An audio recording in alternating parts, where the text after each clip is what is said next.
Hello everyone, मैं हूं प्रियंका भारद्वाज और आज के सेशन में हम लोग बात करने वाले हैं नाबार्ड एंड आईबीपीएस एएफओ के बारे में। तो अगर आप भी गवर्नमेंट जॉब्स की प्रिपरेशन कर रहे हैं और अगर आप भी एग्रीकल्चर सेक्टर से हैं और आप चाहते हैं एक गवर्नमेंट जॉब को पाना जो कि बहुत अच्छी हो, जिसकी सैलरी बहुत अच्छी हो, जिसमें स्टेबिलिटी बहुत अच्छी हो और जिसमें ग्रोथ के चांसेस बहुत ज्यादा हो, तो कौन सी ऐसी जॉब है जिसके बारे में हमें सोचना चाहिए। अब उनमें से जो टॉप दो जॉब्स की हम बात करें, एक तो आपके नाबार्ड की जॉब है और दूसरी आपकी आईबीपीएस एएफओ की जॉब है। लेकिन इन दो जॉब्स का क्या एग्जाम पैटर्न रहता है, दोनों में से बेहतर कौन सी है, पर्क्स कैसे मिलते हैं, ये सारी बातें हम करेंगे आज के सेशन में।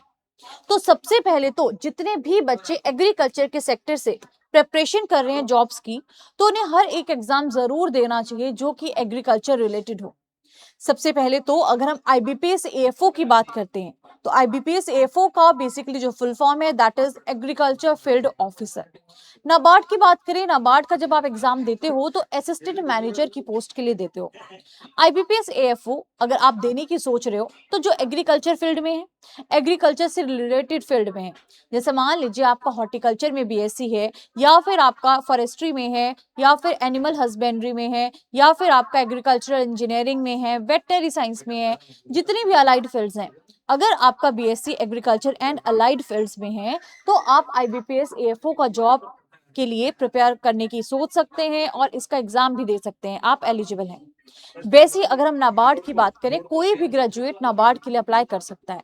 और इसमें भी अगर आप सोच रहे हैं कि एग्रीकल्चर स्पेसिफिक पोस्ट के लिए देना है, तो यहाँ पे भी अगर आपका बीएससी किसी भी फील्ड में है तो आप यहाँ पे भी इस एग्जाम के लिए बिल्कुल एलिजिबल हैं।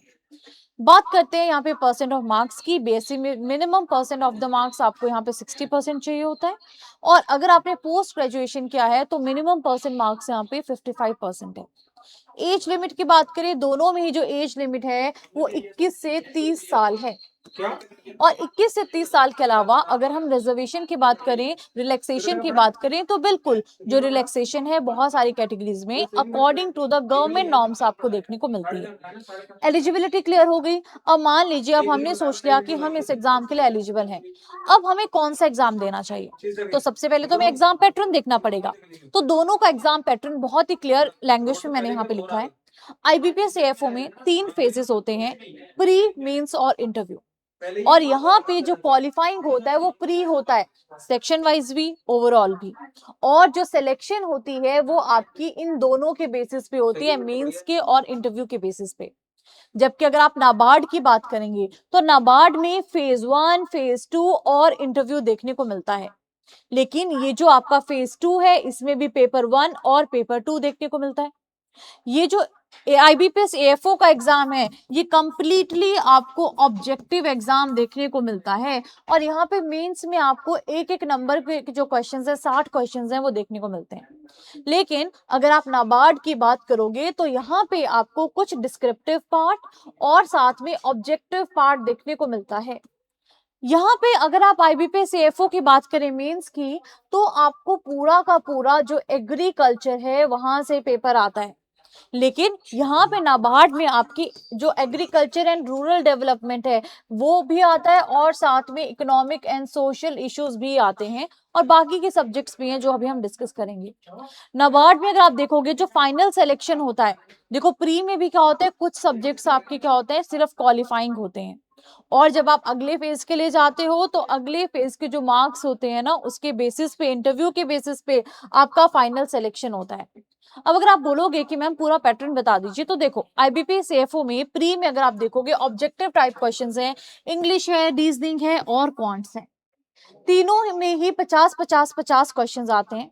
लेकिन अगर आप मार्क्स की बात करोगे तो जो इंग्लिश है वहां पे आपको 25 नंबर के 50 क्वेश्चंस हैं, जबकि क्वांट्स एंड रीजनिंग में 50 नंबर के 50 क्वेश्चंस हैं। यानी कि यहाँ पे एक नंबर का यहाँ पे 0.5 मार्क्स का।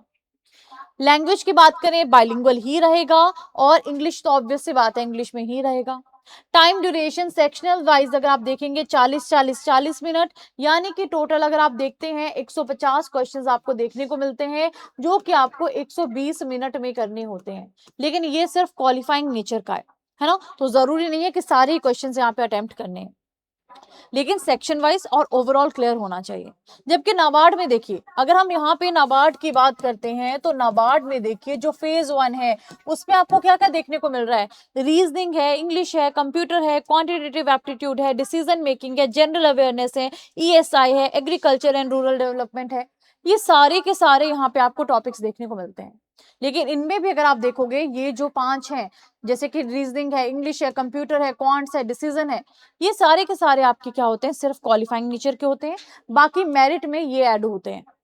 तो नंबर ऑफ क्वेश्चंस भी यहाँ पे मैंने दे दिए हैं और कितने मार्क्स के हैं ये भी मैंने आपको यहाँ पे बता दिया है। और सबसे ज्यादा वेटेज यहाँ पे आप देखो, economic and social issues 40 marks के 40 questions, ARD agriculture and rural development 40 marks के 40 क्वेश्चन, राइट। इसके अलावा जनरल अवेयरनेस 20 मार्क्स के 20 क्वेश्चन, और जो आपका नॉन मेरिट सेक्शन है, क्वांट्स हो गया, कंप्यूटर हो गया, इंग्लिश हो गया, रीजनिंग हो गया, डिसीजन मेकिंग हो गया, वो भी मैंने आपको यहाँ पे बता दिया। इंग्लिश को छोड़ के बाकी सारे आपके बाइलिंगुअल में होंगे, 120 मिनट मिलेंगे और 120 क्वेश्चन यहाँ पे होंगे। अब हमें ये तो बहुत अच्छे से क्लियर हो गया कि दोनों के फेज 1 में क्या अंतर है। अब मेंस में देखते हैं कि मेंस में आपके क्या बेसिकली चीजें रहती हैं। तो देखो, मेंस में ऑब्जेक्टिव रहेगा जिसमें एग्रीकल्चर होगा, एक सिंगल पेपर होगा, हर एक क्वेश्चन 1 मार्क्स का होगा। लेकिन अगर आप नाबार्ड में देखेंगे, ऑब्जेक्टिव भी होगा, डिस्क्रिप्टिव भी होगा। फेज 2 में पेपर 1 भी होगा, पेपर 2 भी होगा, और अलग अलग मार्कर क्वेश्चंस आपको यहाँ पे नाबार्ड में देखने को मिलते हैं। अब देखिए, जैसे आईबीपीएस का अगर आप पैटर्न देखेंगे तो एएफओ में जो प्रोफेशनल नॉलेज है यानी कि एग्रीकल्चर है, उसके 60 क्वेश्चंस आते हैं, 60 मार्क्स के होते हैं, 45 मिनट आपको यहाँ पे मिलते हैं। जबकि अगर आप फेज 2 नाबार्ड की बात करेंगे तो नाबार्ड में आप देख सकते हैं कि यहाँ पे जो आपका पेपर 1 है वो इंग्लिश है, डिस्क्रिप्टिव पेपर है, 3 क्वेश्चंस होंगे, 100 नंबर के होंगे, 90 मिनट मिलेंगे, और इसमें आपको टाइप करना होता है कीबोर्ड से। अगर आप पेपर 2 की बात करेंगे, ऑब्जेक्टिव भी है, डिस्क्रिप्टिव भी है। जो इकोनॉमिक एंड सोशल इश्यूज है, एआरडी है, ये दोनों यहाँ पे आता है। और ऑब्जेक्टिव में जो 30 क्वेश्चंस आपको देखने को मिलेंगे, 50 मार्क्स के होंगे, 30 मिनट मिलेंगे। यहाँ पे कुछ क्वेश्चंस 1 नंबर के होंगे, कुछ क्वेश्चंस 2 नंबर के होंगे। जबकि अगर आप डिस्क्रिप्टिव टाइप की बात करेंगे तो यहाँ पे आपको 6 क्वेश्चंस पूछे जाएंगे और 6 में से आपको 4 को ही अटेम्प्ट करना है। और 4 में भी अगर आप देखोगे, जो 2 क्वेश्चंस होंगे वो आपको 15 नंबर के देखने को मिलेंगे, जो डिफिकल्ट लेवल के होंगे, और जो 2 होंगे वो आपको 10 नंबर के यहाँ पे देखने को मिलेंगे। टाइम की बात करें, 90 मिनट्स मिलेंगे, और इसको भी कीबोर्ड से भी आपको क्या करना है, बेसिकली टाइप करना है। अब फोकस किसका कहाँ पे ज्यादा रहता है, देखिए जैसे आईबीपीएस एएफओ है, यहाँ पे जो एनिमल हस्बेंड्री है, एग्रीकल्चर है, हॉर्टिकल्चर है, जो कोर सब्जेक्ट्स हैं, सॉइल साइंस है, पैथोलॉजी है, एंटोमोलॉजी है, एग्री इकोनॉमिक्स है ना, ये सारे सब्जेक्ट्स जो कोर सब्जेक्ट्स हैं उस पे आपका फोकस रहता है। और यहाँ पे आपको सिर्फ जो बैंकिंग अवेयरनेस है, जो करंट अफेयर्स हैं, एग्रीकल्चर सेक्टर के करंट अफेयर्स हैं, वहां पे मेन आपका फोकस रहता है। लेकिन अगर आप नाबार्ड ग्रेड ए की बात करते हैं तो यहाँ पे एआरडी सेक्शन जो है, इकोनॉमिक्स वाला सेक्शन जो है, ईएसआई है, उस पर ज्यादा फोकस रहता है। एग्री फाइनेंस हो गया, एग्री टेक हो गया, गवर्नमेंट पॉलिसीज होगी, गवर्नमेंट स्कीम्स होगी, इस पे ज्यादा फोकस रहता है। यहाँ पे जितने भी इकोनॉमिक एंड सोशल इश्यूज हैं या गवर्नमेंट प्रोग्राम्स है, बजट है, रिपोर्ट्स है, इन सारे डाटा पे भी फोकस रहता है। तो according to the job requirement, जैसी भी जॉब है, जो भी टाइप है, उसके हिसाब से भी यहाँ पे जो सब्जेक्ट होता है, जो एग्जाम होता है, उसका फोकस रहता है। नेक्स्ट अगर हम बात करते हैं कि सैलरी एंड प्रमोशंस की बात करें, बेसिक पे अगर आप देखेंगे, एक में 36 के अराउंड है, एक में 44 के अराउंड है।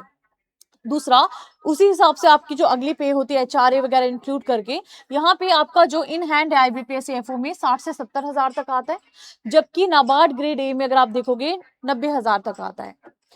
दूसरी बात करें पर्क्स की, तो जैसे कि पर्क्स आपको यहाँ पे दिए जाते हैं, जैसे कि एचआरए, हाउसिंग अलाउंस है, रेंट अलाउंस है, उसको दिया जाता है।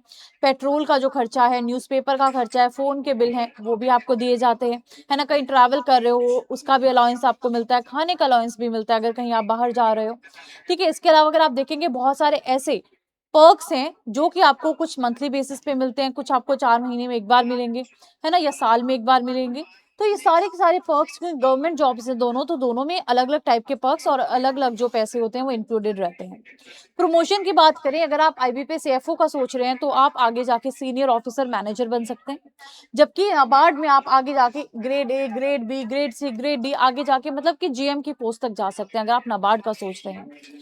तो बेसिकली दोनों ही जॉब्स में अगर मैं बोलूँ, जो प्रमोशन के चांसेस हैं, जो सैलरी है, दोनों ही जॉब्स में अच्छी खासी है। दोनों ही जॉब्स गवर्नमेंट जॉब्स हैं। दोनों ही जॉब्स में आपको अच्छे पर्क्स मिल रहे हैं, अच्छे अलाउंस मिल रहे हैं। दोनों ही बहुत अच्छी रेपुटेशन की जॉब है। तो अगर आप सोच रहे हैं कि आपको भी एग्रीकल्चर सेक्टर में किसी एक अच्छी गवर्नमेंट जॉब के लिए प्रिपेयर करना है, तो मैं आपको बोलूँगी कि आप दोनों के लिए प्रिपेयर करिए। दोनों जॉब्स बहुत अच्छी जॉब्स हैं और लाइफ में जब आप एग्रीकल्चर एग्ज़ाम्स दे ही रहे हो, तो हर एक टाइप की जॉब है, उसका एग्ज़ाम दे के देखना चाहिए, आपको अच्छा एक्सपीरियंस मिलता है। तो आप सबको जो भी आईबीपीएस सीएफओ के लिए और नाबार्ड के लिए प्रिपेयर कर रहे हैं, अब थोड़ा इंटरेस्ट अपना भी होता है कि आपका अपना इंटरेस्ट क्या है, कि आप किस फील्ड में जाना चाहते हो। तो आप चूज़ कर सकते हो कि दोनों में से मेरे लिए कौन-सी जॉब बेहतर है और किसमें मैं अच्छा परफ़ॉर्म कर पाऊँगा और कौन-सी जॉब मेरे इंटरेस्ट की जॉब है। तो आप सभी को मेरी तरफ से ऑल द वेरी बेस्ट और अच्छे से अपनी तैयारी करिए। कोई भी अगर आपको डाउट है तो आप कमेंट सेक्शन में पूछ सकते हैं। Thank you so much everyone.